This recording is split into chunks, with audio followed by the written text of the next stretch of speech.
In the previous lesson, we learned about the create element method available on React.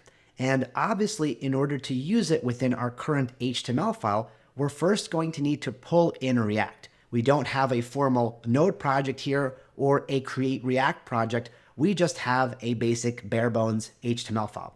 So the easiest way to pull in React is going to be with a CDN link. CDN is just short for Content Delivery Network. Basically, it's just a server or a group of servers that work together to provide a fast delivery of a piece of content. In this case, the piece of content we want is a plain JavaScript file that's going to store the entire React library for us. We're also going to need to pull in React DOM, which remember works with React to render its React elements onto the browser DOM, onto the browser screen. The reason they're separate is because React can be used in many different formats. For example, React can also be used on mobile devices with React Native, in which case you don't need the React DOM library. You use a separate library to transform those React elements into a format that is suitable for rendering on mobile screens or mobile devices. Regardless, if I go to the official React documentation, right here on this link, react.js.org/docs/cdn-links.html, they're actually going to provide us with a helpful script that we can copy that's going to pull in React and React DOM from this CDN called unpackage. So I'm going to copy this code right here. This is React version 18, but it really shouldn't matter what you pull in because all versions of React going back a while are going to have the create element method.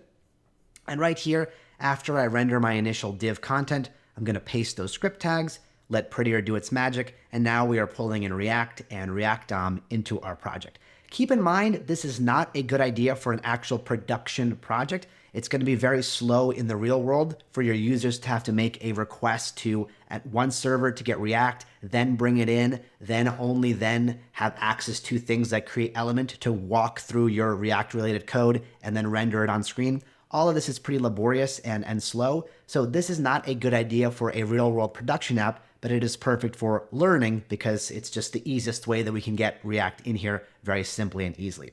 So if I go to my HTML page right here, it should automatically refresh, but let me do that manually just in case.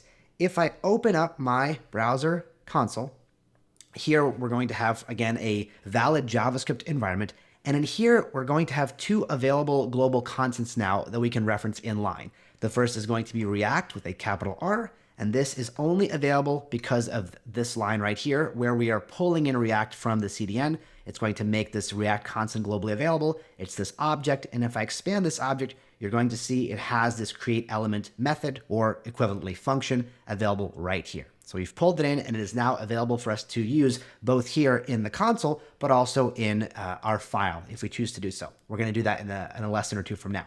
And also, by the way, we're also going to have access to React DOM. That's going to be React with capital DOM. And this, again, is the library that's going to be responsible for taking those React elements and actually rendering them or displaying them on our browser DOM on this interface right here. Now, we're not doing anything with these libraries yet, which is why we only see the content from our regular HTML.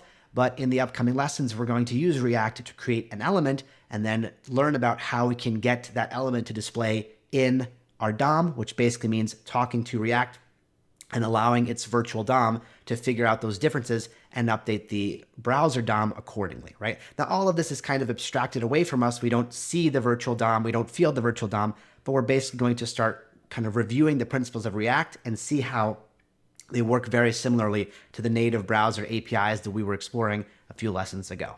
All right, that's all there is to cover in this lesson, so I will see you in the next one.